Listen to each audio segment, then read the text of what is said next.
A'udzubillahi minasyaitonirrajim. Bismillahirrahmanirrahim. Rabbi a'udzubika min hamazati sayatin wa a'udzubika rabbi ayahdurun. Rabbi shrah li sadri wa yassir li amri wahlul 'uqdatam min lisani yafqahu qawli. Assalamualaikum warahmatullahi wabarakatuh.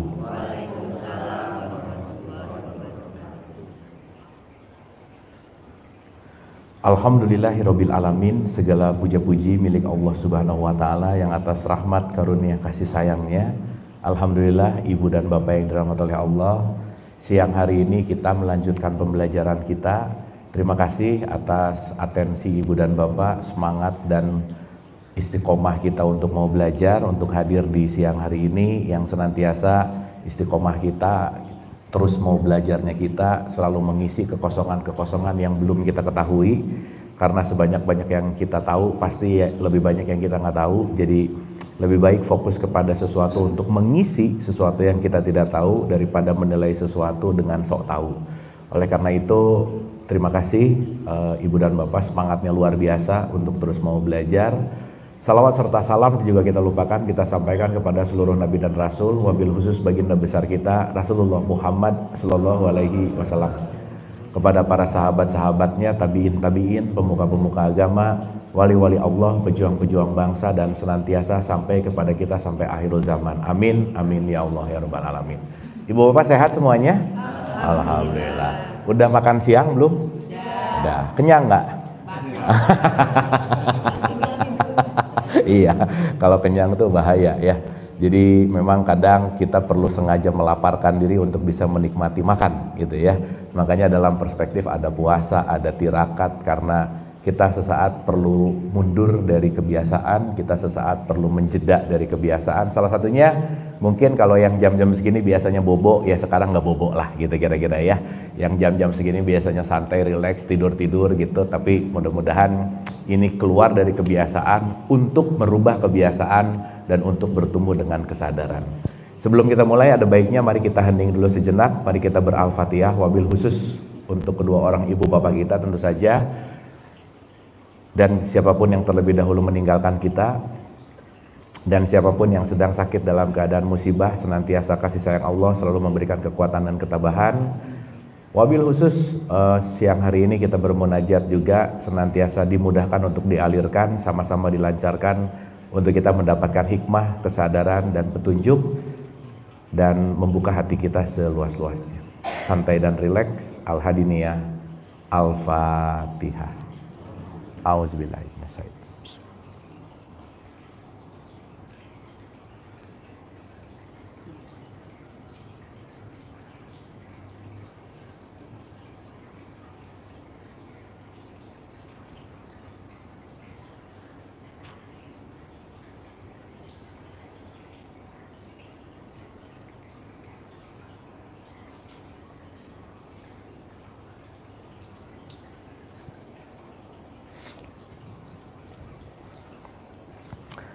Amin, amin, amin ya Allah ya Rabbal alamin. Terima kasih ibu dan bapak.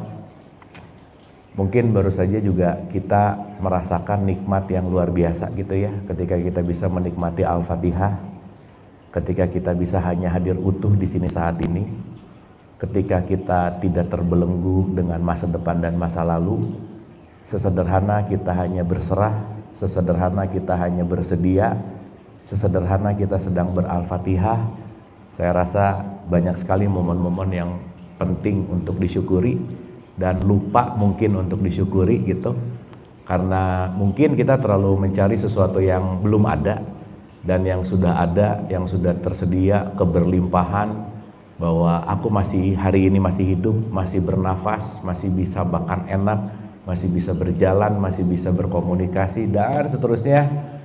Yang mungkin itu di Ar-Rahman selalu dikatakan, nikmat Tuhan kamu mana yang kamu dustakan gitu. Sehingga terbukti ya bahwa alur hidup itu tergantung dari fokus kita mau kemana. Sesaat fokusnya kepada luka, maka luka yang bertumbuh. Sesaat fokusnya kepada syukur, maka syukur yang bertumbuh. Dan menentukan fokus itu adalah tanggung jawab kita masing-masing.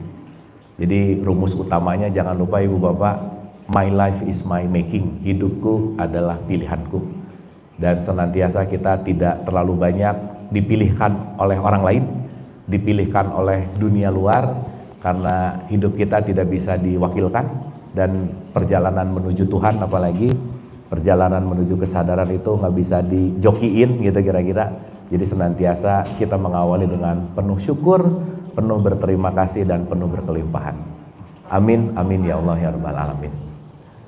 Baik Ibu dan Bapak, kita mulai dengan, saya tadi udah kirim modulasi ke Ibu, nanti Ibu boleh share di grup ya. Tadi saya udah kirim satu bagan, karena bagan ini yang akan kita pakai 3 pertemuan ke depan. Nah, supaya maksud saya Bu, begitu nanti saya tanya nggak ada alasan ngomong nggak tahu gitu kira-kira ya. Nah. Kalau masih nggak tahu berarti nggak dibaca, udah gitu aja ya. Jadi saya tadi udah kirim. Baik, Ibu dan Bapak yang dirahmati Allah, saya review dulu sedikit karena hari ini saya rasa kita akan mulai masuk ke part yang penting Bu, Pak. Karena hari ini kita akan masuk kepada sesuatu yang sangat-sangat memengaruhi dalam kondisi kehidupan kita gitu intinya. Ya, saya mau ulang dulu sedikit Ibu Bapak bahwa di awal kita bicara tentang innalillahi wa inna ilaihi rajiun. Bahwa kita ini semua mau menuju kembali.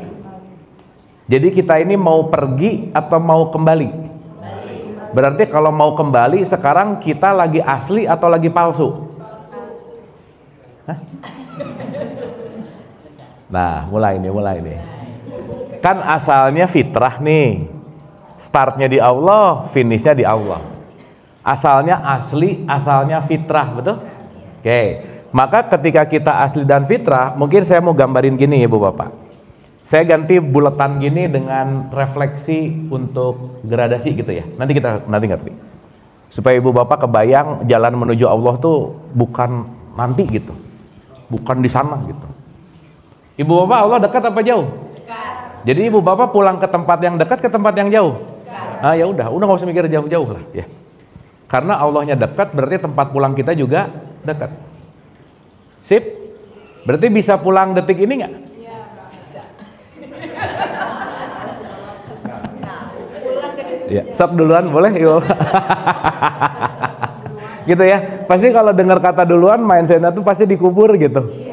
Karena banyak orang masih berpikir bahwa mau pulang ke Allah itu nunggu tubuh fisiknya dikubur dulu gitu. Pertanyaan, mendingan kita masih pakai tubuh fisik ketemu Allah atau udah dikubur ketemu Allah yang mana? Iya tuh. Karena banyak mindset bahwa berjumpa dengan Allah nanti. Surga nanti. Neraka nanti. Akhirat nanti. Sekarang saya tanya.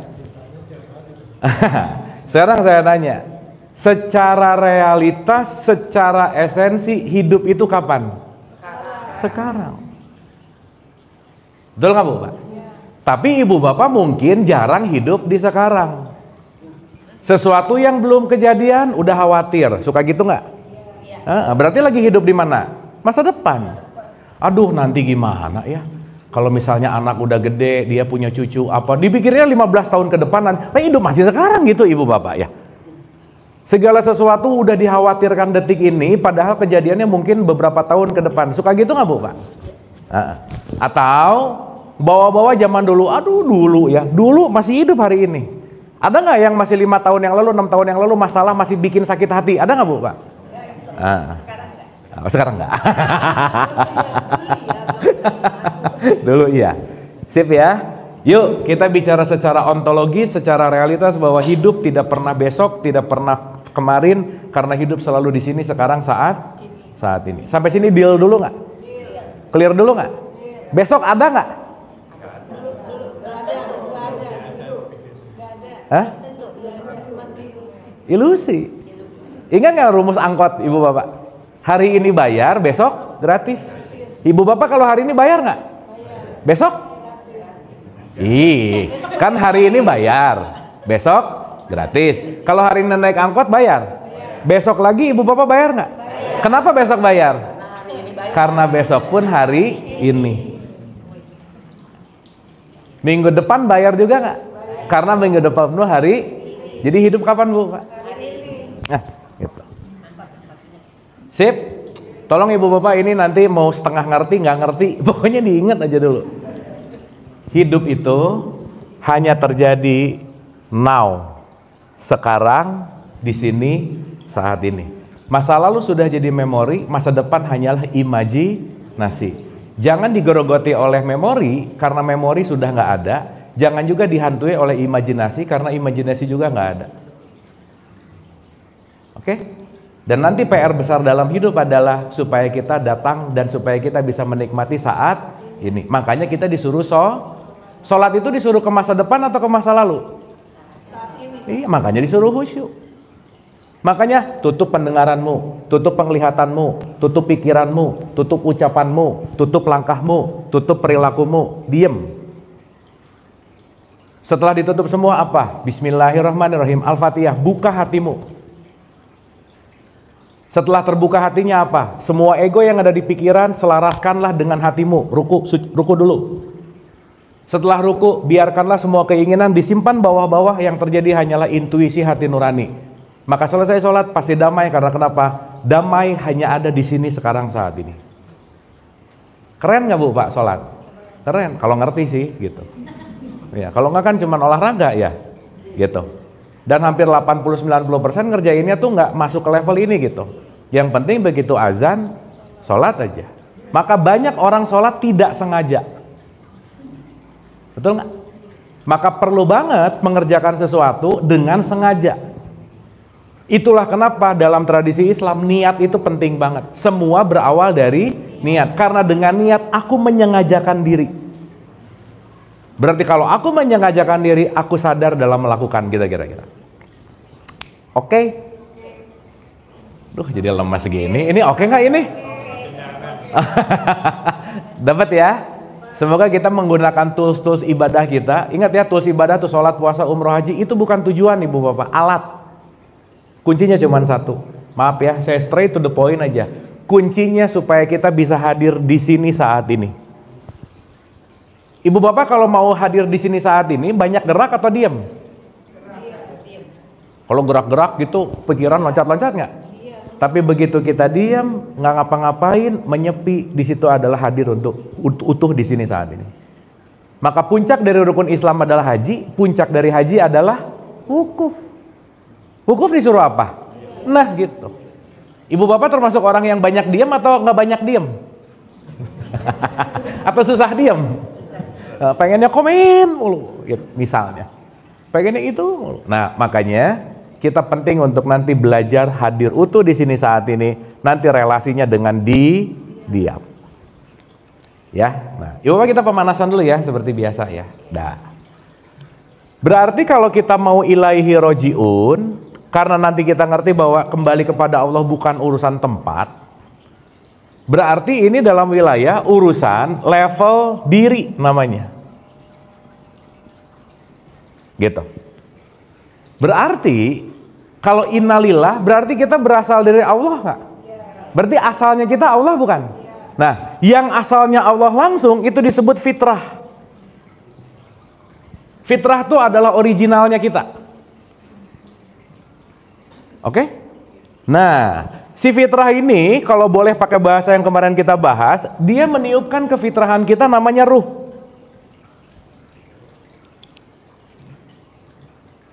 Dan fitrah dan ruh ini disebut dengan yang namanya kemanusiaan. Jadi fitrah kita semua adalah manusia. Oke? Jadi saya manusia, ibu bapak manusia, betul nggak? Oke. Karena semua fitrah kita adalah manusia. Nah, sesaat kita lahir, karena kita ceritanya mau sekolah di bumi, di sini, berarti harus ada alat nih. Alat yang kompatibel supaya kita bisa sekolah di bumi, anggap aja begitu, planet bumi. Maka, karena kita mau sekolah di planet bumi, berarti wadahnya fitrah kita ini juga harus bahan bakunya dari bumi, gitu kira-kira. Ibu bapak, kalau kita nggak punya tubuh, kalau kita tidak dari saripati tanah, kita akan kebal terhadap gravitasi. Betul nggak Bapak? Sekarang saya tanya, gravitasi hukum Allah bukan? Sunatullah bukan? Iya. Dan itu terjadi nggak ngelihat suku, bangsa, ras, agama, gravitasi pasti terjadi. Ibu bapak meyakini gravitasi nggak? Yakin aja atau yakin banget? Iya. Dan kita susah dan sulit atau lupa bersyukur ketika bisa duduk, itu nikmat ketika kita diberikan gravitasi sama Tuhan. Kalau enggak, ibu ada yang loncat-loncat ke sini, ada yang ngambang di sini, repotnya kita. Saya ngajar ibu, ya ada yang ke atas gitu, betul nggak? Dan yang paling bahaya kalau nggak ada gravitasi, ibu bapak deg-degan kalau mau pipis pasti. Bener nggak? Ntar ini keluar arahnya kemana nih? Nah, kan repot. Nah, kalau ke teman ke sebelahnya kan repot, betul nggak? Nah, berarti untuk sekolah di bumi perlu gravitasi, maka perlu ada yang membuat kita stay bisa napak di bumi, namanya adalah jasad, gitu kira-kira. Sip? Berarti tubuh fisik kita ini diri kita yang sejati bukan? Ah, ini belum sinkron nih. Bukan, karena jasad ini hanyalah kendaraan untuk kita belajar di bumi. Kalau ibu bapak lahir di Mars nih misal, di Jupiter gitu misal, mungkin kendaraannya bukan tubuh ini, mungkin alien. Contoh, saya kasih analogi sedikit ya, ibu bapak ya. Ibu bapak kita penduduk warga asli bumi bukan? Hah? Kalau dari surga. Ah, ibu kayak tahu surga aja. Oh iya, sip ya. Nah, berarti semuanya dari surga dong. Iya. Setuju nggak? Nah terus kenapa sih suka rese kalau tetangga sebelah yang nggak seagama kayak nggak boleh banget masuk surga gitu? Padahal nambah 1 orang 2 orang nggak apa-apa sih gitu, udah aja lah gitu. Kayak surga tuh milik kita aja gitu. Itu surga kecil dong gitu. Ya, dah. Ulang sekali lagi ya. Berarti ibu bapak kalau ada kata-kata innalillah, fitrah kita ini datang dari bumi bukan? Kita ini didatang. Ini, ibu bapak saya mau ngedongeng dulu dikit ya. Boleh ya?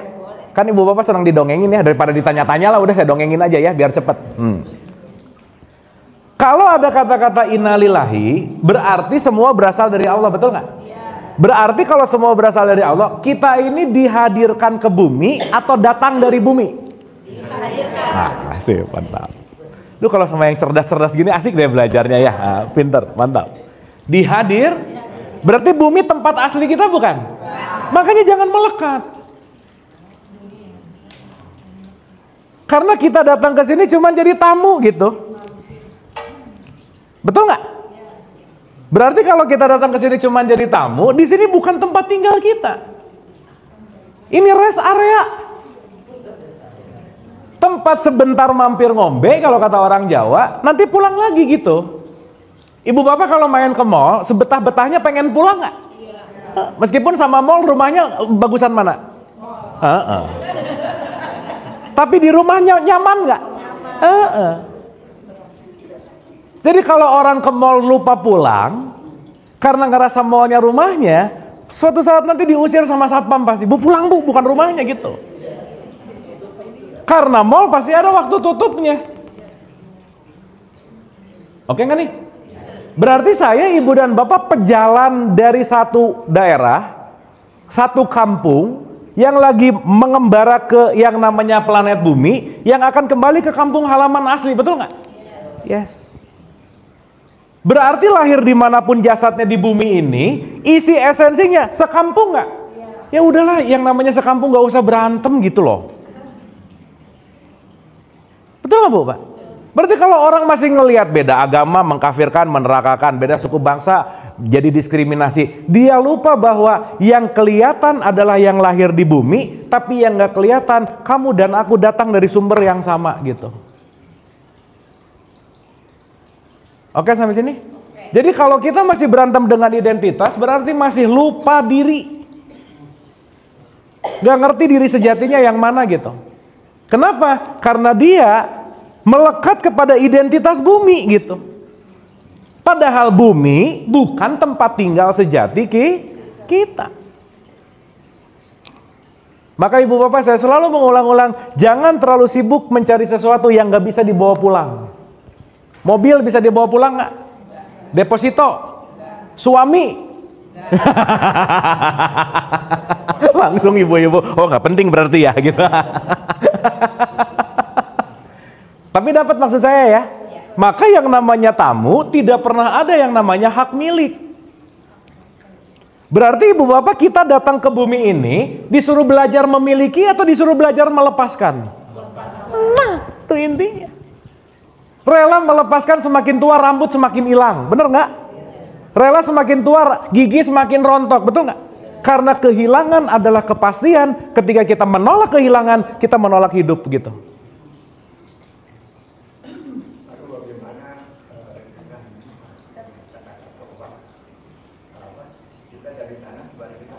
Kita dari tanah kembali ke tanah. Ya iya, yang dari tanah itu jasadnya akan kembali ke tanah. Tapi isinya akan kembali ke sumber gitu.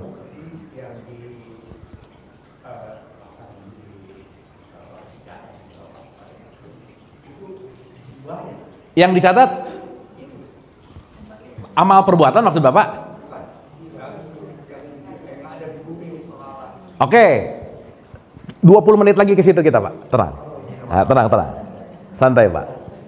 Gini. Ibu Bapak, kita mau berbuat baik atau mau berbuat buruk tergantung jasadnya, tergantung ruhnya. Mulai ini. Enggak, tergantung di antara jasad sama jiwa, dan jasad sama ruh ada yang namanya jiwa. Ini nih. Nah, ego ada di sini. Makanya di surat 91 ayat 6 dan 7, dan jiwa serta penyempurnaannya. Makanya yang namanya kematian itu kalau di Quran, maaf ya, tidak pada level jasad, tidak pada level ruh. Kullu nafsin. Itu nafs nggak ngomongnya? Nafs itu artinya apa? Jiwa, nafs di sini.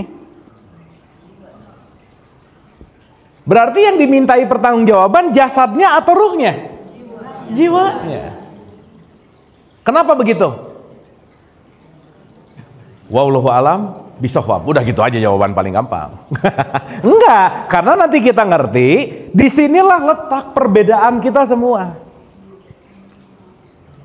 Karena disinilah letak di mana semua memori, semua apapun, semuanya ada di jiwa gitu. Nah hari ini kita akan membahas gradasi jiwa ini gitu. Tapi kenapa saya mundur dulu ke sini sedikit supaya kita mulai menyadari bahwa oh iya ya, di sini nggak lama-lama amat, ini juga tubuhnya sementara-sementara aja sih. Tapi yang terpenting adalah ketika jasadnya expired, senantiasa jiwanya udah banyak belajar gitu kira-kira. Karena bahasa gampangnya gini, ketika jiwanya bersih, ruh bisa pulang gitu loh Bu, Pak. Berarti kita hari ini lagi membersihkan jiwa nggak kira-kira? Iya. Nah pertanyaannya, ruh, jiwa, dan jasad ada di satu tempat di sini nggak kira-kira? Iya. Makanya kita ini satu kesatuan dalam satu tampilan gitu kira-kira. Makanya 1, 2, dan 3 disebut esa. Menyatu semuanya. Kan nggak mungkin jasadnya di sini, jiwanya mampir di tetangga, nggak bisa. Makanya kalau dalam tradisi Sunda ada kalimat gini, mulih kajati, mulang ka asal. Mulih kajati artinya jasad tanah kembali ke tanah, yang asal kembali ke asal. Jadi ada 2 poin. Ketika jasad mati ke tanah, itu namanya ajal. Ketika ruh kembali ke Allah, itu namanya wafat gitu. Jadi mati dan wafat dan ajal itu 3 hal yang berbeda gitu. Makanya kalimatnya meninggalkan apa? Meninggalkan dunia itu apa? Nah, mulai ini. Nah, saya komain dulu. Ibu bapak maaf, dunia itu ada di ruh, ada di jiwa, atau ada di jasad?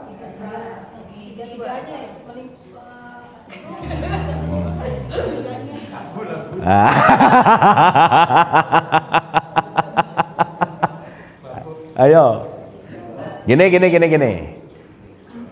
Allah itu berfirman, mau menjadikan khalifah fil ard, khalifah di muka bumi, atau khalifah fil dunia? Fil ard. Tapi ibu bapak waktu doa bawa bumi nggak?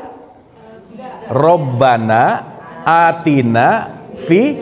Nah, sekarang saya tanya, berarti dunia kita di ruangan ini sama nggak?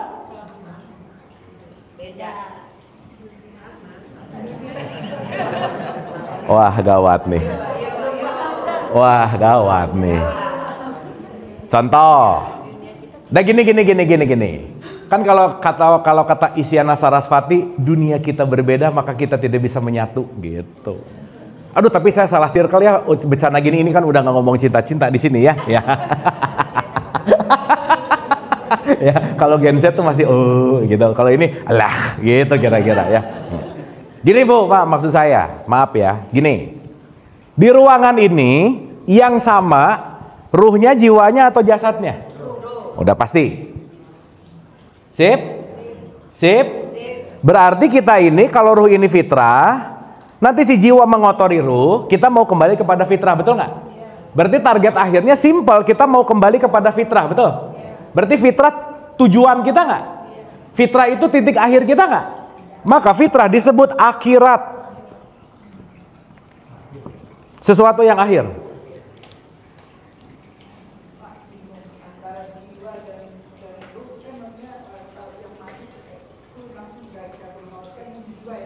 Betul.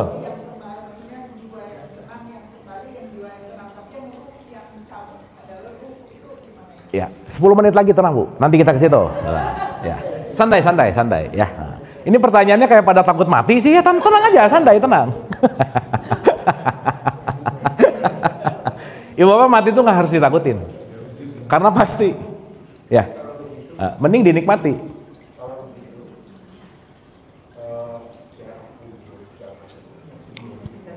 Gimana Pak? Maaf.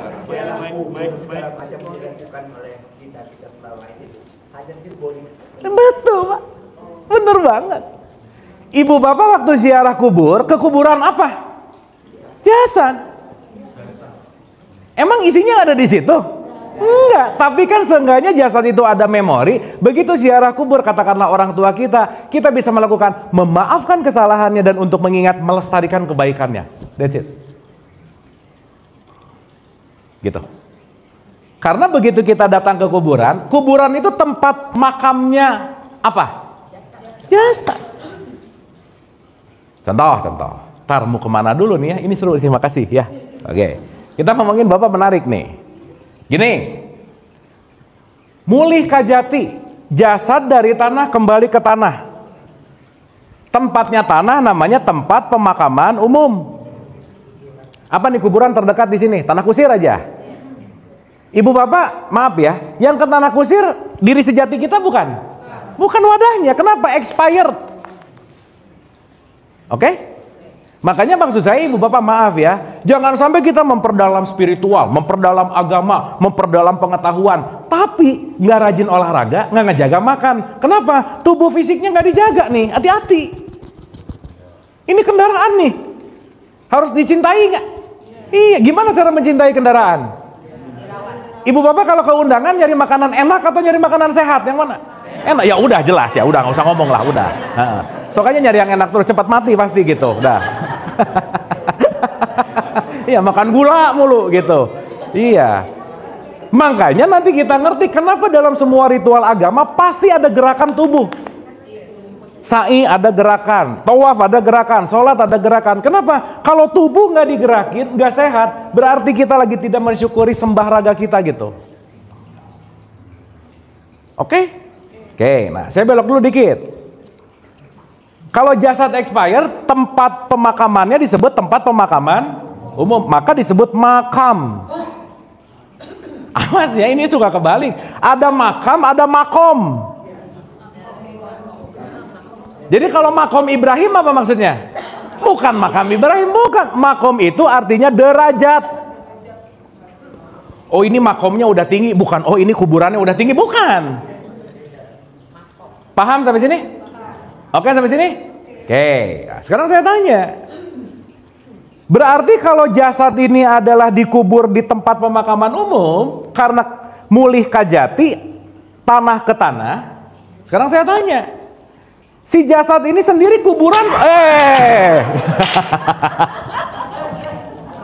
ya maaf di bawah aja kali ya. Aduh maaf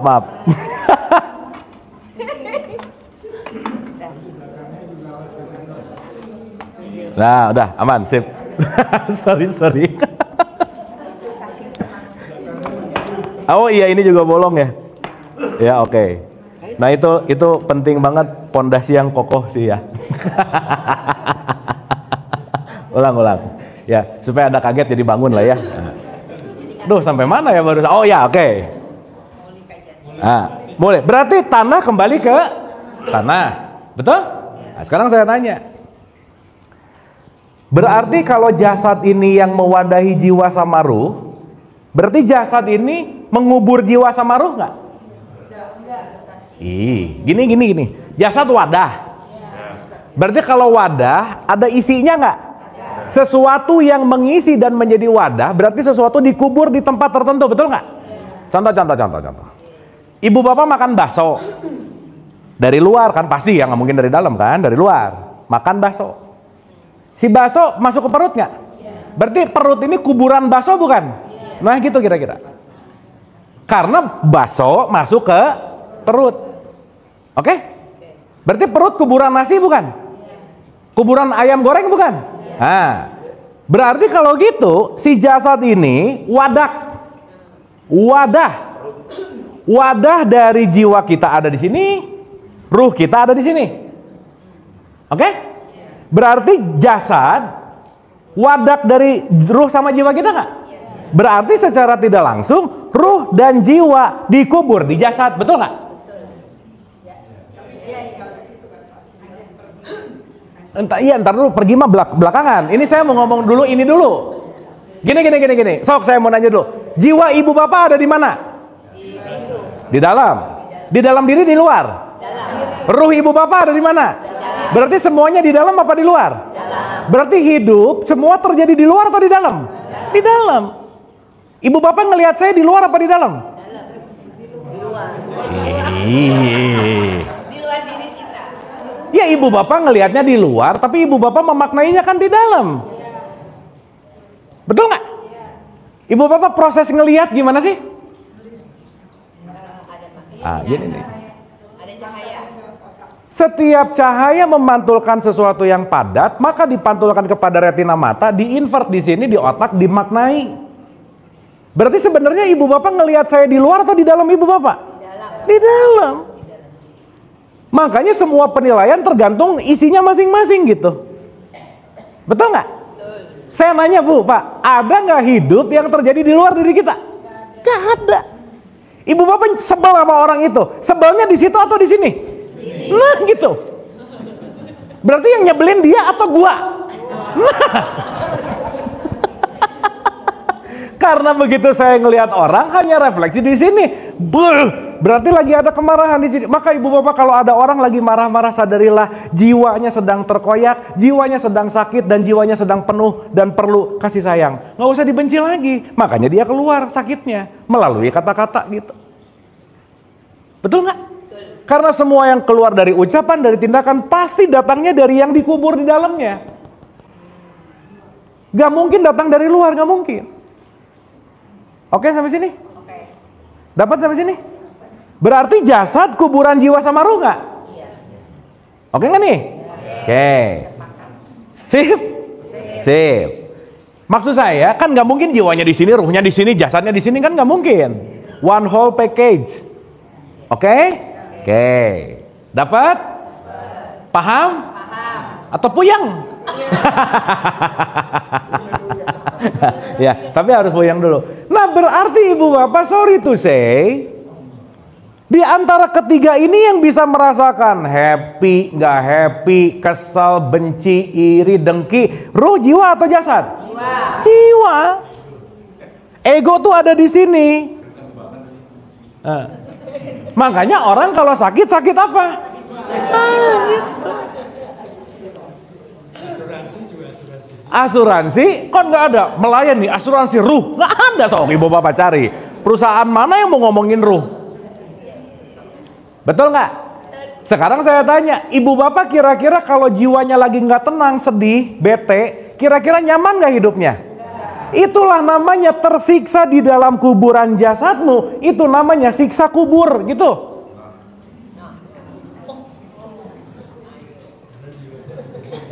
Dan ketika jiwanya dalam tersiksa, berarti dia lagi ada di frekuensi rendah. Nah, itu yang nanti kita bahas. Ketika jiwa ada di frekuensi rendah, namanya neraka. Ketika jiwa ada di frekuensi tinggi, namanya surga. Berarti surga dan neraka tergantung jasad, jiwa atau ruh? Jiwa. Berarti ibu bapak kalau lagi misuh-misuh, bete, kesel, benci, kira-kira lagi nyaman nggak jiwanya? Berarti lagi ada di frekuensi rendah atau tinggi? Itulah ibu bapak lagi tersiksa di dalam kuburan jasad, maka terjadi di dalam diri kita. Saya pernah bu pak, saking penasarannya, orang yang meninggal saya tungguin sampai besok pagi, nggak ada ribut-ribut di bawah bu pak. Nggak ada Puf, nggak ada. Kenapa? Tempat pemakaman umum hanya tempat jasad, di mana jasad itu hanya menjadi wadah sementara untuk fitrah sama jiwa kita. Sementara. Oke. Jadi penyiksaan ada di mana? Gini. Kalau siksa itu korelasinya sama sakit nggak? Penyiksaan supaya merasakan sakit. Oke? Pertanyaan. Ibu bapak punya pengalaman dicabut jiwa nggak sama Allah? Ini suka aneh-aneh ya. Coba ada Quran nggak? Buka bu, 39 ayat 42. Oh pakai mic ya, biar oke ya. 39 ayat 42. Az-Zumar ayat 42.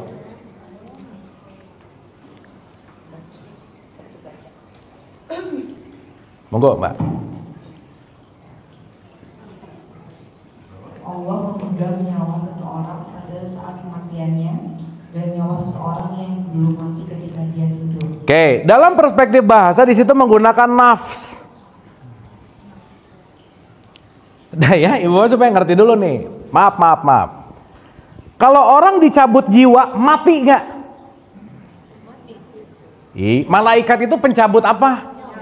Nyawa itu jiwa plus ruh, namanya nyawa.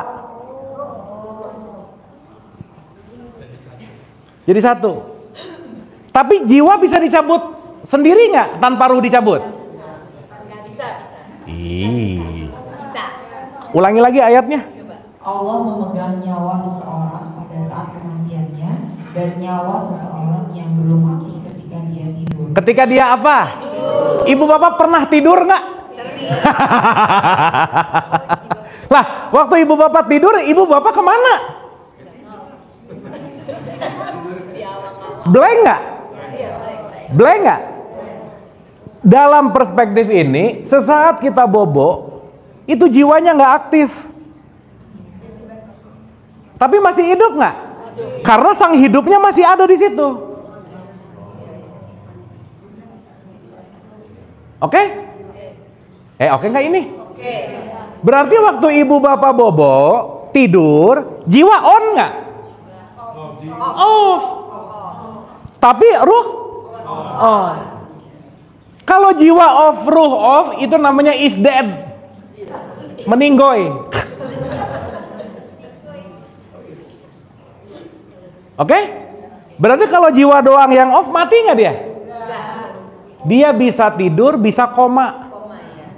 Orang yang koma, ininya switching off. Pertanyaan, orang tidur bisa berbuat baik nggak? Nggak bisa. Bisa berbuat jahat? Nggak ada maling lagi tidur, maling nggak ada. Nggak ada kiai ceramah lagi tidur, nggak ada. Kan itu mah nggak sengaja ya. Kecuali bapak pura-pura lagi sebelah sama istri tidur, pok gitu. Oh, kecuali sih, ya itu jurus bagus pak. Sorry ketiduran. Padahal emang kesel aja. Nah, itu bagus sih, itu metode bagus pak, makasih ya. Nah berarti pertanyaan saya, Pertanggungjawaban ada di mana? Kenapa? Karena semua aplikasi apa yang kita lakukan, recordingnya ada di sini. Maka di dalam jiwa, ingat nggak waktu kita bahas pendengaran, penglihatan, hati, akal, pikiran. Jadilah pikiran, perasaan, emosi. 1736, silakan.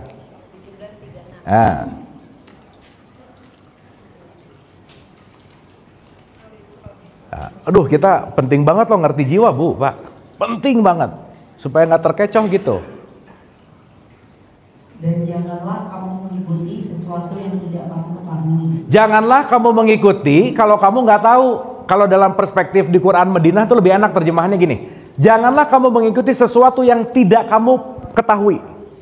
Nggak kamu punya pengetahuan tentangnya. Kenapa? Lanjut.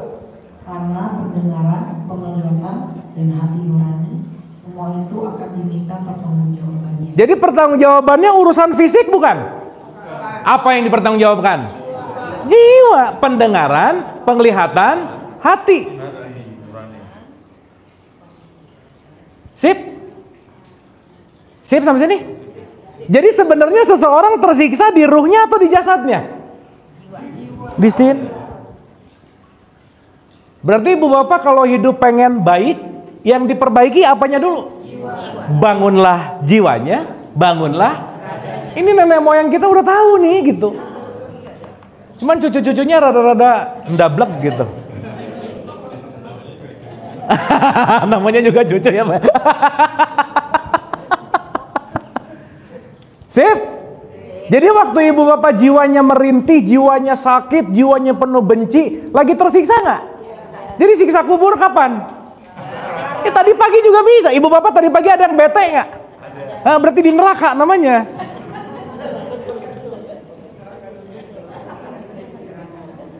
Sip sampai sini? Oke? Nah, saya komain lagi, Pak. Hai. Sorry, biar kerekam. Ya. Jadi apakah ada siksa kubur yang betul-betul maksudnya taman pemakaman? Di sana gitu? Gak tahu Pak, belum pernah masalahnya. Udah gitu aja kan saya nggak tahu ya. Daripada ngarang, betul nggak Pak? Kalau dengan hadis Nabi yang pernah mendengar ada teriakan Pak ahli kubur di dalam kubur bahwa dia disiksa karena apa nggak cebok lah. Nah, ada siksaan. Iya. Kalau dengan keterangan Kang Abu Bakar ini siksa kubur ya sekarang ini. Sip. Yang lebih realitas yang mana Pak? Kan nggak tahu itu hadisnya hoax atau enggak. Betul nggak? Kita nggak pernah tahu cerita. Kita percaya ceritanya ya udah. Tapi realitasnya kan kita nggak tahu gitu Pak. Iya. Mengikuti sesuatu yang tidak mempunyai pengetahuan tentangnya. Gitu. Nah, jadi maaf ya, ibu bapak mau nanti siksa kubur atau ada atau enggak, itu urusan nanti. Ibu bapak mau percaya silakan, mau enggak juga nggak apa-apa.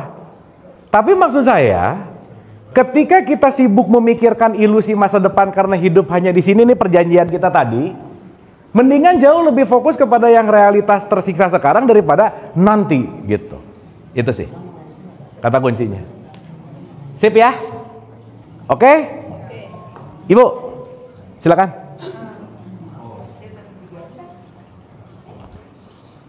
Ini korban dongeng tuh gini nih ya. Ya.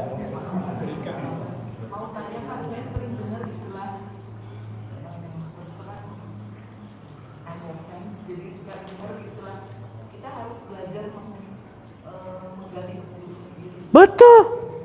Ya, kita penting untuk belajar menggali kubur. 1714 coba belok. Bener banget, Bu. Bener banget. Top. 1714.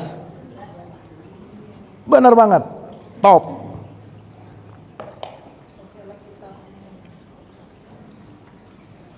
Bacalah kitabmu. Ikro kitabaka.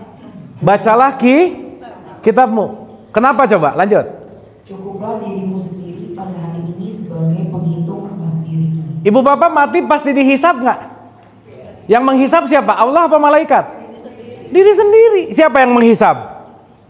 Jiwa. Maka kalau kita jarang menggali kuburan kita sendiri yang namanya jasad menuju kepada jiwa, kita nggak pernah kontemplasi, kita nggak pernah tahu perasaan kita lagi apa, kita nggak pernah merekayasa atau memperbaiki semua pemikiran-pemikiran buruk kita. Berubah nggak hidupnya? Nggak mungkin. Maka semua perjalanan ini nanti ketika kita ngerti, ketika ikro kita bakal meniti ke dalam diri. Karena semua kehidupan terjadi bukan di luar tetapi di dalam gitu. Gitu Bu. Contoh-contoh. Ibu bapak maaf ya, orang jahat itu gara-gara jiwanya juga jahat nggak kira-kira? Kalau kita ngomongin dualitas, betul? Sekarang saya tanya, dia mau jadi baik, yang diperbaiki tangannya atau jiwanya? Tangannya dibekam gini, kalau jiwanya jahat, nyari cara gimana caranya? Betul nggak? Makanya waktu Ramadan, setan diborgol nggak? Waktu Ramadan kan setan di penjara katanya? Diborgol nggak? Iya, tapi di waktu Ramadan masih ada yang nyuri nggak? Kenapa coba? Karena lupa mulutnya nggak diplester, jadi dia masih tetap ngomong. Gitu kira-kira. Loh, omongan bisa mempengaruhi nggak? Bisa. Jadi mau tangan diborgol, kalau ininya masih jalan, selesai. Gitu. Dapat nggak? Oke? Jadi ibu perlu menggali kuburannya sendiri nggak? Coba ibu bapak dengerin, kuburan tuh jangan aneh-aneh, takut, serem. Bukan. Kuburan adalah wadah. Oke? Kuburan sejati adalah jasad, tempat wadah, ruh sama jiwa kita disimpan di situ. Jadi waktu ibu bapak habis mandi ngaca, ibu bapak lagi nonton apa sebenarnya? Nah, gitu benar. Ya Allah, ini kuburan jasad sama jiwa ya ternyata gitu. Dan ibu bapak ngaca 5 tahun yang lalu, 10 tahun yang lalu dan tadi pagi, beda nggak? Apa bedanya?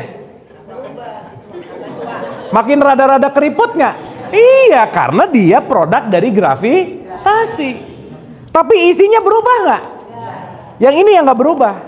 Ini berubah. Berarti kalau jasad berubah, jiwa berubah. Diri kita yang sejati cuman ruh itu sendiri gitu. Paham nggak nih? Paham nggak? Jadi kesakitan ada di mana? Jiwa. Bukti, pernah sakit gigi nggak? Kalau ketiduran, kerasa sakitnya nggak? Enggak. Udah gitu aja. Lagi puyeng, ketiduran, kerasa sakitnya nggak? Enggak. Ditinggalin orang tercinta, ketiduran, sedih nggak?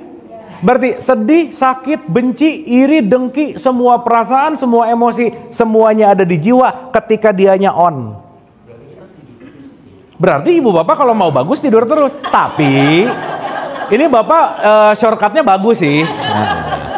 Tapi kalau bobo terus tidak bermanfaat. Oh, ibu bapak ada orang keren gini, sorry ya, saya itu tidak pernah zina, tidak pernah korupsi. Kenapa? Karena saya meninggalkan semua dan saya tinggal di ujung sendirian di gunung. Satu, ya dia memang nggak melakukan itu karena emang nggak ada godaannya aja sih gitu. Betul nggak? Iya. Maka benar banget, kalau mau oke aman, bobo aja terus. Tetapi tidak memfungsikan sebagai khalifatullah di muka bumi yang rahmatan lil alamin. Jadi boleh nggak bobo terus? Ya. Boleh. Sip? Ini oke nggak? Dapat? Dapat? Nah sekarang saya tanya, berarti setiap hari yang kita lakukan lagi melakukan manajemen, memanage jiwa nggak? Iya. Ulang sekali lagi. Anggap gini ya, ibu bapak ya. Spidol ini ruh, penghapusnya jiwa, tangan saya jasad. Ini kita. Spidol apa? Ruh, jasad. Ini jasad. Ini jiwa, ini jasad. Kalau dicabut mati nggak? Nggak. Kenapa? Karena masih ada daya hidup namanya ruh. Ibu bapak punya ruh nggak? Apa buktinya? Bukan, napas.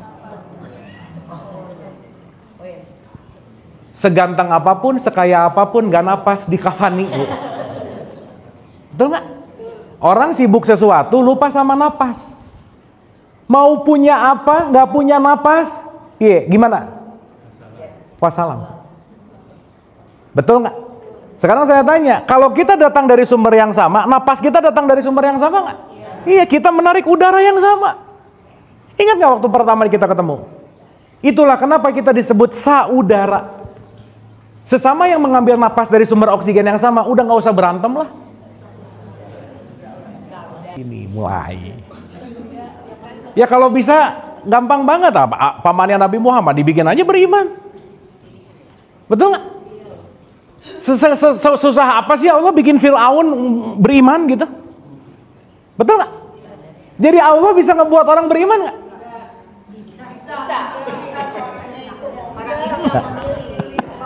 Aku tidak akan merubah keadaan suatu kaum kalau kamu tidak berarti itu urusan prerogatif kita nggak? Iya. Jadi ibu bapak kalau tidak mau beriman bisa beriman nggak? Jadi ibu bapak mau ngedoain anaknya, ya Allah semoga anak aku beriman, dianya nggak mau, nggak bisa. Gimana? Iya. Berarti kalau siapa yang dikehendakinya, yang mau menghendaki siapa? Ibu.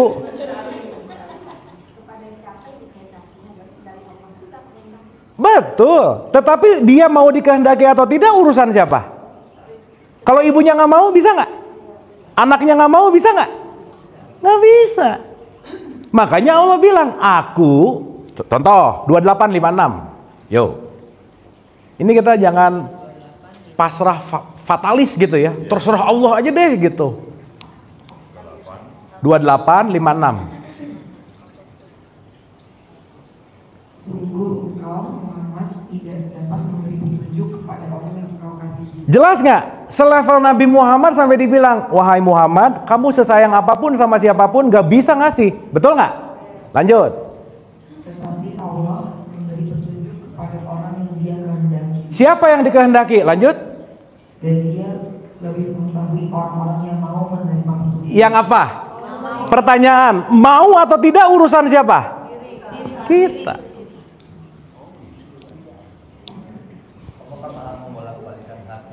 Betul. Betul. Tapi kemauannya datang dari siapa? Aku. Makanya Allah ngasih kebebasan gitu loh, Pak. Kamu mau kek, mau enggak? Your choice. Makanya hukum hidup itu adalah konsekuensi. Ibu bapak kalau Allah mau nggak akan harus ada perang dong, betul nggak? Di mana ada letak Allah sekarang ada perang? Betul nggak? Contoh. Kemarin Indonesia lawan Arab sepak bola. Dua-duanya doa nggak? Kira-kira yang menang yang kuat doa atau yang bagus strategi main bolanya? Kan begitu Arab doa, ya Allah. Indonesia doa, ya Allah. Gua pusing nih kalau kata Allah ceritanya nih. Ini menangin yang mana? Dua-duanya Islam. Betul nggak? Makanya aku tidak akan merubah keadaan suatu kaum kalau kamu nggak mau berubah. Jadi Allah maha membolak-balikan, iya. Tapi kamu mau dibolak-balikan atau enggak gitu? Sip? Jadi mau wilayahnya manusia itu apa ya dalam hal ini? Wilayah manusia, keinginannya, egonya, di sini di jiwa, gitu. Nah, sunatullah itu hukumnya, gravitasi itu sunatullah. Kita mau manut sama gravitasi atau tidak, urusan kita. Tabur tuai itu sunatullah. Kita mau manut sama tabur tuai, urusan kita. Contoh, kalau orang nggak ngerti sunatullah, nanam cabai keluar cabai. Kita sok tahu, nanam cabai doa, ya Allah tumbuhkanlah durian. Pusing nggak? Pusing. Begitu durian nggak tumbuh, Allah mengazab aku. Bukan, lu bego aja gitu. Udah tahu nanam cabai, ya keluarnya pasti cabai gitu. Sekarang saya tanya, yang membuat cabai tumbuh siapa? Nah, mulai. Yang menumbuhkan Allah, tapi yang nanamnya kita. Kolab. Makanya disebut holy. Kita mau nggak kerjasama sama Tuhan gitu kira-kira? Sip? Oke? Contoh lagi. Ibu bapak ini diam-diam gini, oke nggak ini? Oke. Antara ya. Ibu, saya mau nanya dulu deh. Allah nyuruh kita beriman nggak? Nyuruh nggak? Satu lagi, 4170, silakan. 4170. Anissa 170.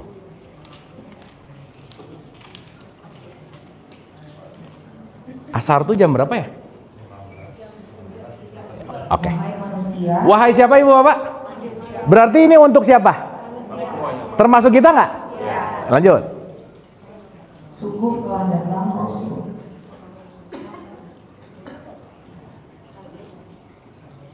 Wahai manusia, sungguh telah datang Rasul Muhammad kepadamu dengan membawa kebenaran dari Tuhanmu. Oke, kebenaran udah ada belum?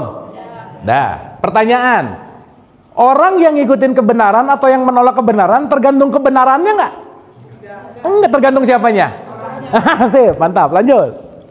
Maka berimanlah kepadanya, itu lebih baik bagimu. Berimanlah itu lebih baik. Jadi Allah nyuruh atau ngasih pilihan? Lanjut.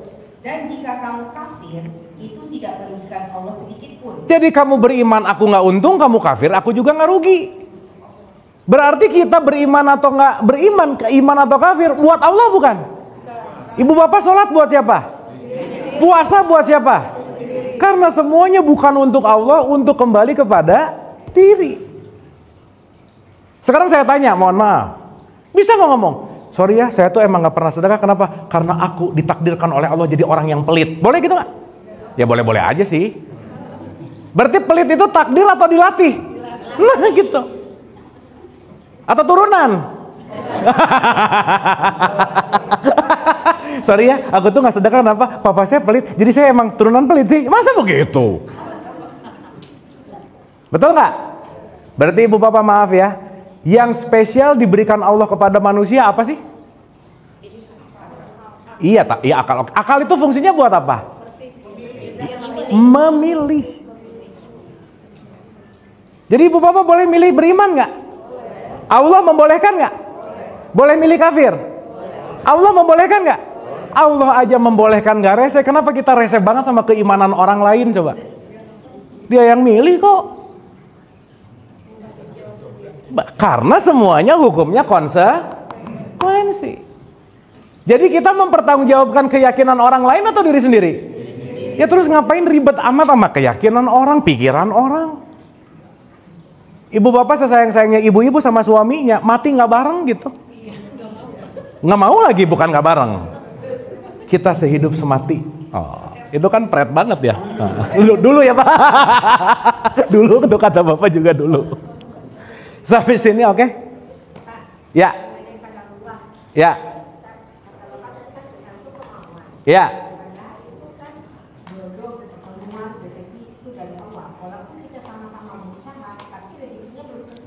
Betul. Berarti ya segala sesuatunya kita kalau misalnya gitu, kalau nggak yakin dengan kadar Allah, kita bisa ini Pak. Saya sama-sama berusaha. Iya. Iya.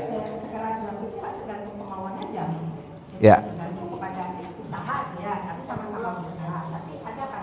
Betul, qadarullah itu hasil Bu. Sekarang saya tanya, ibu kalau mau menuju hasil terus nggak usaha, gimana caranya? Pasti, makanya semua pasti berbeda. Berarti sekarang saya tanya, ibu fokus ke hasil atau fokus ke usahanya? Usahanya. Yang membuat ibu mau usaha atau tidak siapa? Kok Allah sih? Ibu udah makan belum sih Bu? Ibu datang ke sini, siapa yang nyuruh? Allah. Iya, diri ibu menyuruh ibu datang ke sini, berarti ibu ada kemauan nggak? Iya dong. Maka ibu datang ke sini dengan kemauannya ibu dapat ilmu. Kalau ibu nggak datang ke sini nggak dapat ilmu. Berarti ibu dapat ilmu karena ibu ingin nggak kira-kira? That's it.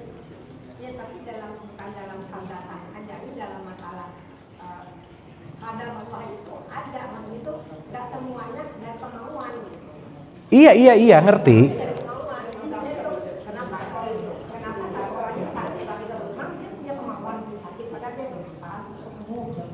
Betul.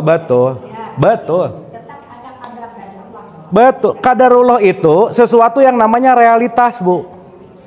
Dan realitas nggak bisa ditolak. Pasti datang nggak? Pasti.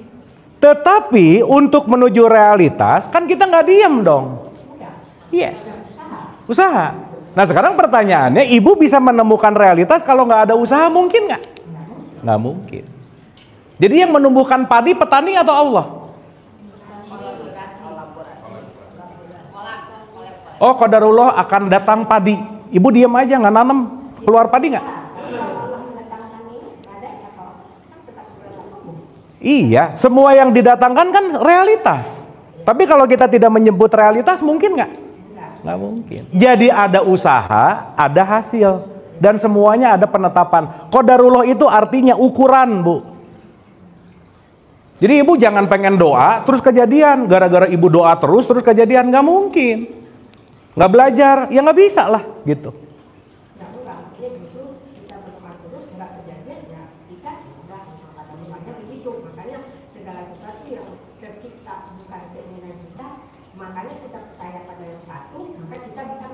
Sip, makanya hidup tidak sesuai dengan keinginan. Berarti yang bermasalah keinginan ibu nggak?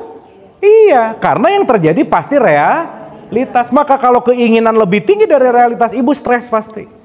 Ya makanya kita harus tahu apa di sini ada pada Allah, ada kebutuhan Allah dalam kita. Betul, berarti kita penting menyesuaikan keinginan dengan realitas. Maunya Allah apa sih? Karena yang pasti menang adalah maunya Allah. Itu namanya qadarullah. Karena maunya ibu nggak akan menang gitu. Nah sekarang saya tanya, ibu mau atau nggak, yang menentukan siapa? Iya. Iya. Sok ibu ada Quran nggak, coba buka dulu satu aja, 13 ayat 11. Coba ibu baca deh. 13 ayat 11. Beda antara orang pasrah sama putus asa, Bu, ya. Kita harus ngerti itu. 13 ayat 11.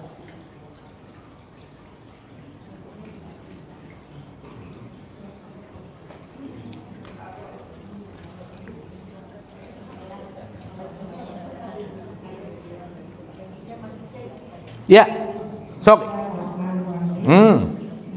manusia ada malaikat-malaikat yang selalu menjaganya berdirian dan depan dan belakangnya.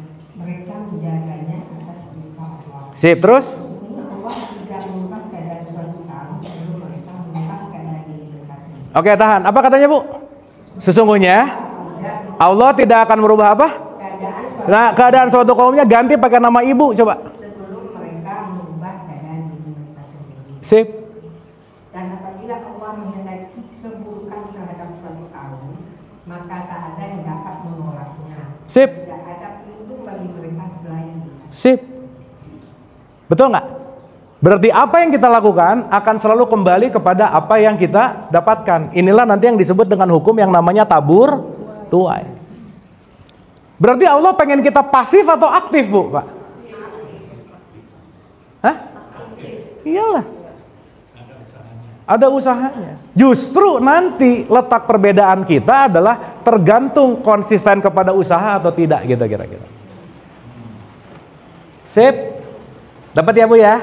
Ya, dikunyah dulu, Bu. Nanti Ibu paham pelan-pelan. Supaya nanti kita jadi jangan apatis gitu. Ah, udah deh, hidupnya terserah Allah aja. Bener, nggak salah. Tapi terserahnya tadi, jangan sampai tidak menggunakan pengetahuan. Kita harus ngerti sistem Allah gitu. Gitu. Oke, sampai sini? Ya. Wah, silakan Bapak dulu. Ya, boleh, Pak.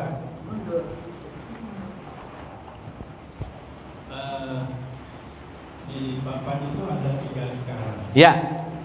Yang ditiupkan adalah ruh. Ya. Yang wadah ini diciptakan dari yang setitik air yang pernah dijelaskan itu. Ya, oke. Lalu ditiupkannya setelah 4 bulan setelah. Oke. Nah, terus jiwa ini kapan datangnya? Sip, bagus. Memang kita belum bahas, Pak. Tenang. Tenang. Tenang. Bapak silakan, Pak. Tenang. Terima kasih. Jadi tadi dari di samping juga pertanyaan yang saya Jadi di sini keseimbangan kombinasi antara usaha dan modal dua pribadi untuk menghasilkan output yang pasti berbeda. Karena setiap orang punya pemikiran yang masing-masing. Dan ini seperti itu sebetulnya kalau dari sisi positif tentu kita bisa melihat bahwa Allah Maha Adil. Karena ada unsur baik kita tidak bisa berpindah sepenuhnya oleh kita sebagai manusia. Sehingga kita melihat itu di kanan kita, maka kita akan dapat esensinya.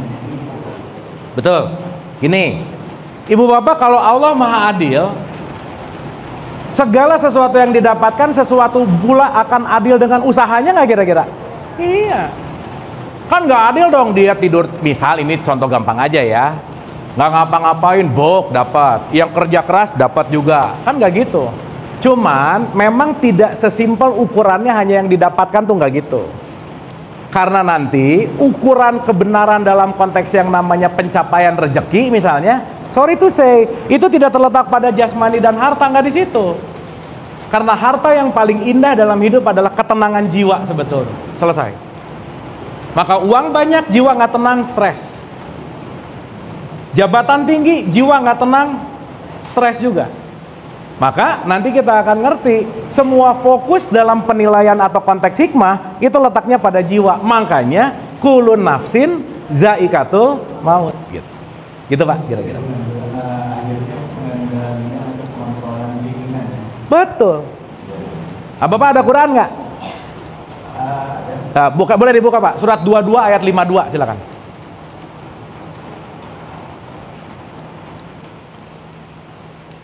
Ujungnya di sini, karena kita diberikan kebebasan ingin.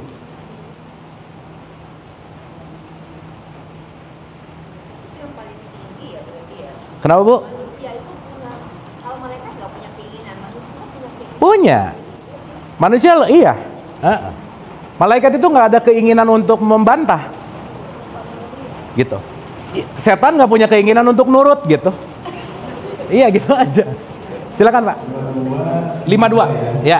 Kami tidak mengutus seorang rasul dan tidak pula seorang nabi sebelum engkau Nabi Muhammad kecuali apabila dia mempunyai suatu keinginan. Kecuali apabila dia mempunyai suatu apa? Keinginan. Lanjut. Setan pun memasukkan godaan-godaan ke dalam keinginannya itu. Berarti pintu masuknya setan ada di mana? Nah gitu. Berarti Ibu Bapak kalau banyak keinginan banyak apanya? Nah gitu. Terus lalu Allah menghapus apa yang dimasukkan setan itu. Kemudian Allah memantapkan ayat-ayatnya dalam hati orang-orang beriman. Allah Maha mengetahui bagi Maha bijaksana. sip, mantap. Berarti adil nggak Allah?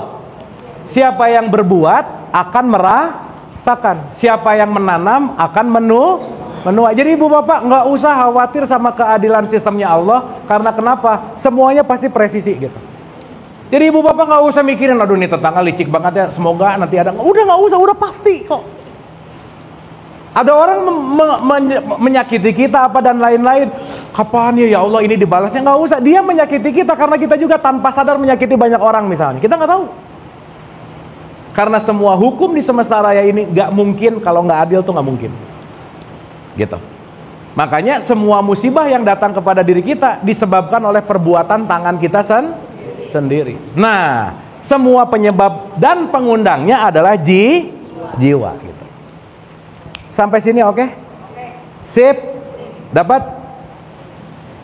Sama Bu, sudah pasti antara tadi keinginan jiwa kita katakan bisa dia ya, terus kaitannya dengan 13 kita ya. Tapi di mana ruang kita terkaitannya dengan kebermanfaatan sebagai tanpa, karena kita juga punya seperti urutan untuk bertanggung jawab untuk membawa kebaikan di muka bumi ini. Nah, di mana ruang kita itu ketika itu urusan lu juga nggak mau berubah, urusan lu.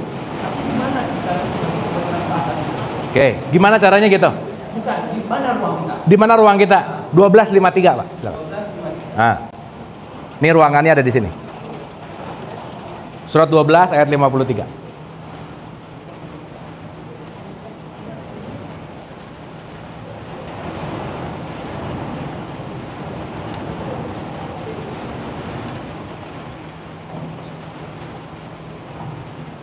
dan aku bisa menyatakan diriku bebas dari kesalahan. Jadi semua orang pasti punya kesalahan nggak? Pasti. Pasti dong.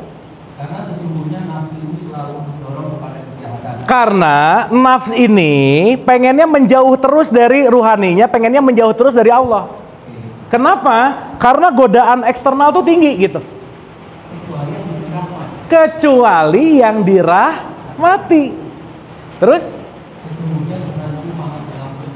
Sip, berarti keinginan ada yang dirahmati oleh Allah nggak? Ada. Itu namanya diridhoi. Berarti pilihannya cuma sederhana, ibu bapak. Aku menjalankan sesuai dengan egoku, atau aku menjalankan sesuai dengan keinginan Allah. That's it. Contoh ya, satu aja.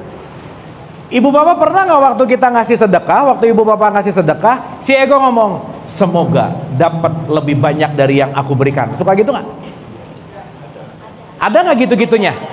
Berarti begitu ibu bapak ngasih tapi berharap, kira-kira itu keinginan ego atau keinginan Allah? Nah udah gitu aja. Bukan nggak boleh sih.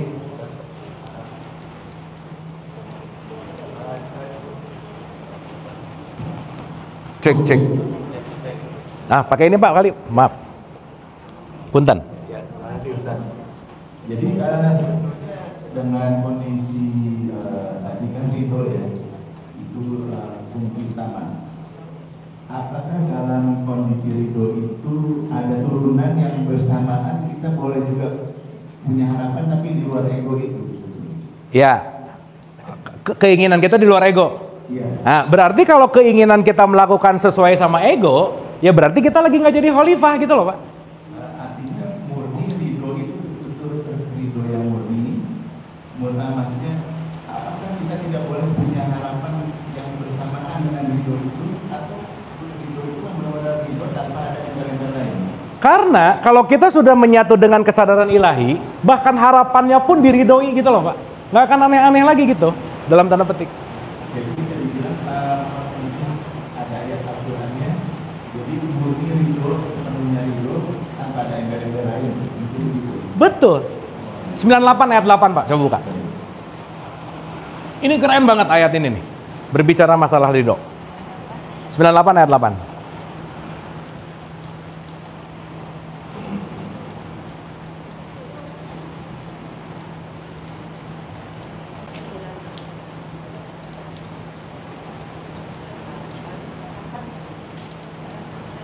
Mereka di sisi Tuhannya adalah surga Adnan yang mengalir di bawahnya sungai-sungai. Mereka kekal di dalamnya selama-lamanya. Allah ridho kepada mereka dan mereka ridho, mereka pun ridho kepadanya. Ya. Itu adalah balasan bagi orang yang takut kepada Tuhan. Berarti Pak, proses hidup adalah proses kalibrasi maunya Allah begini, maunya kita gini, kita nanti gini, tak tak tak tak tak tak tak tak tak tak tak tak ceklek, klak, dah nyampe. Gitu. Akhirnya nanti perkalibrasian, gitu. Jadi memberi contohnya kepada dana embel-embel selain ridho itu. Artinya mungkin betul bisa. Karena kita ingin misalkan kita bersedekah gitu untuk menggapai ridho Allah. Lalu bersama dengan itu kan ada ayat Al-Quran, tunjukkanlah, tapi lebih baik kalau diberikan. Tapi ada momen tertentu kita menunjukkan supaya ngajarin anak kita nih gitu ya. Nah itu kan embel-embel. Betul. Nah, berarti semua tergantung dari niat dong berarti. Betul nggak Pak? Nah, contoh. 274 misalnya, silakan. 274.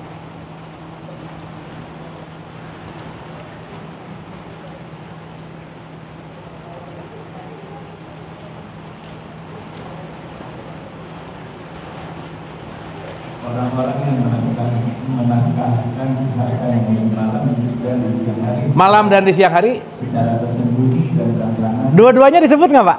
Iya. Berarti sembunyi boleh nggak? Boleh. Terang-terangan boleh nggak? Boleh. Tetapi niatnya gimana nih? Contoh. Iya. Ketika saya tahu, ketika saya mau bersedekah, kenapa saya terang-terangan? Saya mau ngajak dengan ranah untuk dakwah misalnya. Niatnya bukan sombong. Gitu Pak kira-kira.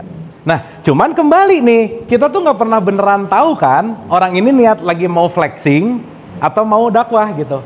Nah, yang lebih baik adalah nggak usah ngejudge gitu kira-kira Pak. Kan sekarang suka gini, Allah sedekah aja di bawah liputan TV misalnya. Nah itu kan kira-kira bukan masalah kita ngelihat dia sebagai riya gitu. Padahal niat orang itu, saya mau ngajak kalian semua supaya berbuat baik gitu kira-kira. Maka tersembunyi oke, terang-terangan oke. Tergantung kepada niatnya apa gitu. Ya, jadi artinya itu merupakan selama niatnya sesuai dengan yang dipandu oleh Al-Quran menjadi satu bagian dari proses ridho. Sip, mantap. Ya, berarti bahasanya mungkin ridho dengan embel-embel asal sesuai dengan Al-Quran, mesti itu bagian dari ridho juga ya? Karena embel-embelnya pun adalah diridhoi gitu loh Pak. Karena kan begitu ada kata-kata tersembunyi atau terang-terangan, berarti Allah meridhoi tersembunyi nggak? Ya. Meridhoi terang-terangan nggak? Aman, nggak ada embel-embel sebenarnya. Gitu Pak. Sip ya? Wah keren pertanyaannya. Mantap. Oke. Ini yang lain ngerti nggak kira-kira? Ibu silakan Bu.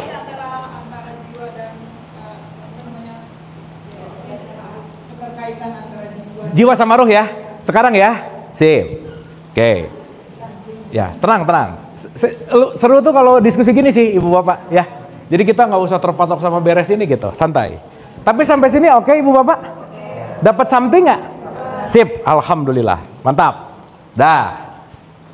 Sekarang sebelum ke lapisannya, kita bahas dulu bedanya apa. Ya supaya ibu bapak rada kebayang. Dan ini emang nggak bisa dibayangin, memang nanti pada akhirnya penting untuk dialami. Tapi at least ibu bapak hari ini dapat knowledge-nya gitu. Oke, saya kasih contoh. Ibu bapak kita tadi asalnya dari Allah dan mau kembali ke Allah, clear? Nah saya mau kasih analogi gini aja. Kalau saya jadi di NASA misalnya, dikirim ke Mars. Berarti kalau saya mau pergi ke Mars harus pakai baju spacesuit nggak? Spacesuitnya apa tuh ya? Baju luar angkasa, betul nggak? Kenapa? Beda di sana. Sip? Berarti kalau sekarang ini saya dikasih spacesuit nih. Nah, gitu.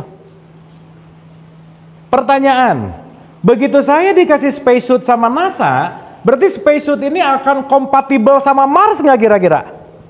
Iya dong. Berarti teknologinya tinggi nggak? Tinggi. Teknologi sangat tinggi. Sampai sini oke? Nah itu sama-sama kita. Si dalamnya ruh, ini adalah baju buminya, teknologinya tinggi, gitu kira-kira. Nah di dalam teknologi ini sama kayak mobil. Kalau misalnya bensinnya mau habis, ada klip merah nggak? Nah itu ada indikasi namanya. Nah indikasi-indikasi, oh ini kayaknya udah harus ganti oli nih. Oh ini kayaknya bensin harus nambah nih. Anyway ibu bapak kalau mobil di E itu artinya emergency, jangan salah ya. Artinya bentar lagi ini mau habis. Sip? Berarti indikator parameter si tubuh ini, si teknologi ini, si kendaraan bumi ini canggih banget nggak? Nah semua indikator sinyal-sinyal dari kendaraan kita itu namanya jiwa gitu kira-kira. Contoh, ibu bapak kalau lapar ada rasa lapar nggak? Itu kan teknologi tubuh ini nih. Begitu kamu perlu makan, dia nyala alarmnya, tenot. Cuman karena makannya kebanyakan, bukan waktu lapar aja pengen makan, jadi ngemil mulu gitu kira-kira. Nah, ketika kita lepas dari fungsi dasar tubuh sebagai bahan hidup kita, jiwa lama-lama jadi kecanduan. Akhirnya muncullah yang namanya ego. Ibu bapak makan itu untuk bertahan hidup bukan? Jadi kita hidup untuk makan atau makan untuk hidup? Makan untuk hidup. Tapi ada nggak orang nggak berhenti makan mulu? Ada. Berarti tubuhnya lagi nggak butuh karena egoistiknya hadir, diisi terus. Jadi akhirnya apa? Dia lupa sama sinyal-sinyal alaminya. Karena dia jauh dari ruhnya gitu. Berarti jiwa awalnya tunduk patuh sama ruh nggak sebagai diri aslinya? Nah, awalnya.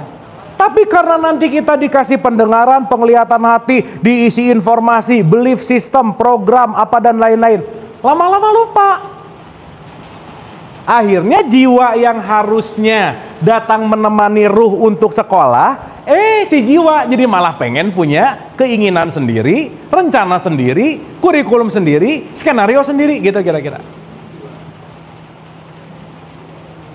Sampai sini oke? Sip. Contoh, saya kasih contoh. Kalau Allah sebagai dalang, kita ini wayangnya dalam pertunjukan yang besar. Berarti kalau dalang ngatur wayang atau wayang ngatur dalang, yang mana Bu Pak? Dalang ngatur. Sekarang yang kejadian gimana? Ini wayang pada kurang ajar. Ya Allah sebaiknya ya Allah sebaiknya lagi. Bener nggak ini? Sehingga ketika Allah datang untuk kita mau mengatur, yang membuat kita tidak sesuai dengan aturan-aturan datang dari mana? Jiwa yang menjauh dari jiwa yang suci gitu. Akhirnya jiwa memalsu, menjauh dari sumber, makanya disuruh kembali.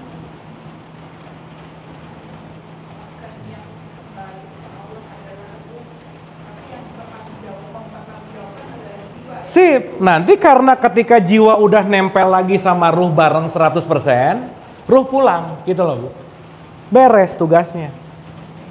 Berarti PR kita ini adalah PR di dalam jiwa. Contoh, saya kasih contoh nih.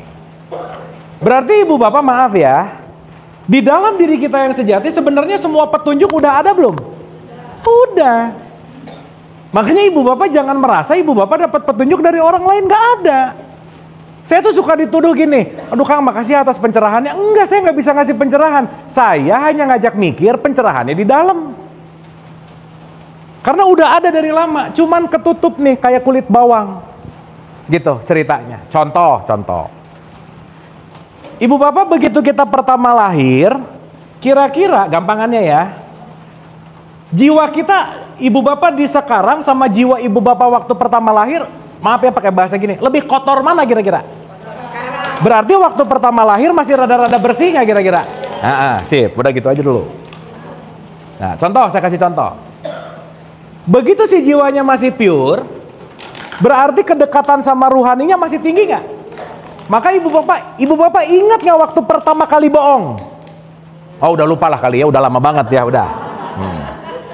Waktu Ibu Bapak pertama kali bohong, kira-kira tegang nggak? Deg-degan nggak? Kenapa? Karena itu tidak alamiahnya kita. Maka begitu mau bohong, di dalam ada rasa deg gitu nggak? Nah, tetapi pendengaran, penglihatan, pikiran ngeliat tas merek tetangganya, Hermes misalnya. Pas, nah, oke. Nah, berarti nggak boleh beli Hermes Bu. Nah ya, tanda-tanda nih. Udah biasa aja gitu. Nah, ini kalau yang cocok lagi gitu dia. Dah. Ibu Bapak maaf ya, ada orang gajinya sebulan 1 juta, tapi dia main di circle-circle yang orang gajinya 500 juta dengan mereknya berbeda. Bisa pengen nggak? Tadi ayat yang disebutin, ketika keinginan datang, setan ngasih ide nggak?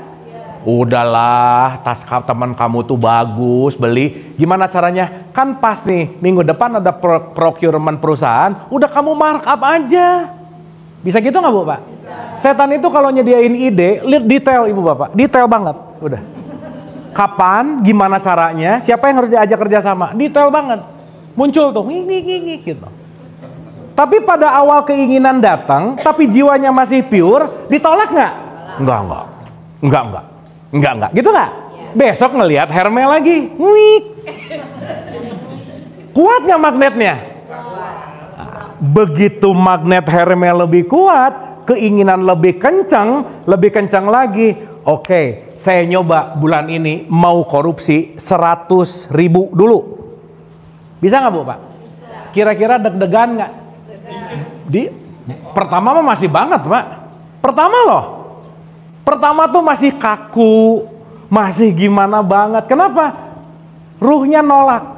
That's not your nature. Itu bukan nature-nya kamu. Tapi karena keinginan lebih gede daripada nature-nya, ekspektasi lebih besar daripada ruhaniahnya, dia mengecilkan suara nuraninya. Akhirnya korupsi. Ibu bapak maaf nih, ceritanya sukses. Happy nggak? Happy. Dapat. Begitu dapat hasil korupsi bilangnya apa? Alhamdulillah. Ya kira-kira gitulah, kira-kira. Berarti korupsiku direstui. Tapi yang dia lakukan tercatat di jiwanya nggak? Setiap catatan ada konsekuensi nggak? Jangan main-main. Semesta nggak bobo tuh. Meskipun semua orang nggak tahu, tapi vibrasinya mengirimkan sinyal kepada semesta. Jadi recording satu karma namanya, takdir namanya. Dah. Kira-kira kalau 100.000 dapat, datang lagi nggak tuh keinginan? Bro, 100.000 kemarin sukses, naikin dong. Nah, mulai nih 1 juta. Yang kedua, lumayan, masih deg-degan. Kenapa? Baru kedua kali, sukses lagi. Cah. Kenaikannya lumayan nih nanti. Eksponensial. Nah ibu bapak kira-kira ini diulang. Korupsi yang ke-10, setannya belum datang, udah korupsi dia. Kenapa? Habits masalahnya. Jadi setan udah selesai, beres ya. Saya sudah menanamkan habits korupsi. Tugas saya beres ya Allah. Oke. Setan berarti menjalankan tugas dengan baik nggak? Iya. Berarti setan beriman nggak? Hati-hati, jangan. Soalnya. Makanya nanti makhluk Tuhan yang paling konsisten tuh setan. Karena malaikat pernah komplain Bu, Pak. Jangan salah. Apalagi manusia. Jadi mending jadi yang mana Bu, Pak?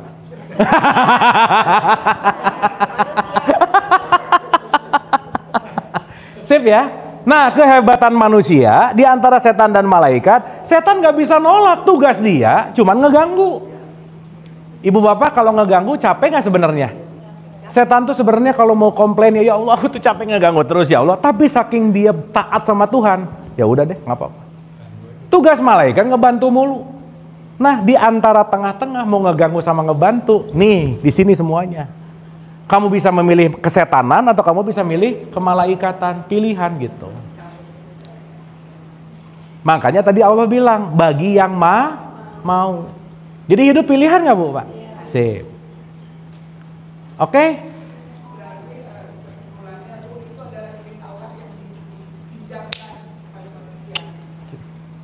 Top 32 ayat 9. Belok Bu dikit. Ibu keren, mantap.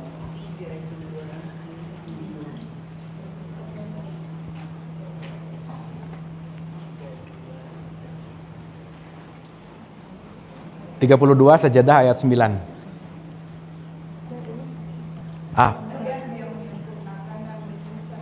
Sip. Dia meniupkan atau menciptakan Bu? Meniupkan atau menjadikan? Berarti kalau meniupkan satu tiupan nggak? Berarti kalau satu tiupan selaras nggak? Bagian dari nggak? Maka bagian Tuhan yang dipercikan namanya ruh gitu. Baru dijadikan jiwa gitu. Makanya jiwa itu kata-katanya jailun, dijadikan. Maka diri kita yang asli yang mana? Yang ditiupkan. Tapi kita lupa sama diri yang asli karena kenapa? Kita sudah melekat kepada identitas yang dibentuk oleh jiwa. Sip ya? Maka, dikit Pak. Maka salah satu nanti partikel jiwa ada 3. Pikiran, perasaan, emosi. Selesai. Pertanyaan, straight to the point aja. Berarti ibu bapak kalau pengen menyatu sama Allah, gimana caranya? Tenangkanlah jiwa. Begitu jiwamu tenang, connect tuh sama Tuhan. Top. Makanya nggak ada wahai jiwa yang galau, nggak ada sok ayatnya cari. Tapi jiwa yang apa Bu? Tenang. Berarti kalau jiwanya tenang, gelombang Tuhan itu nggak ada yang nutupin gitu. Contoh, ini kalau gunung, di sini ada sungai. Ini Ibnu Arabi keren banget menggambarkan ini. Ketika gunung ketemu sungai, akan ada refleksi nggak? Iya. Pertanyaan, semakin sungainya tenang, refleksinya semakin 100%, betul nggak? Iya. Nah, sungai ini adalah jiwamu. Ini adalah ruh Tuhanmu, dan ini adalah kamu. Ketika jiwamu tenang, maka Tuhan menampil 100%. Makanya 89 ayat 27, ya ayuhan nafsul, ya ayat Tuhan nafsul mutmainah. Wahai jiwa yang tenang.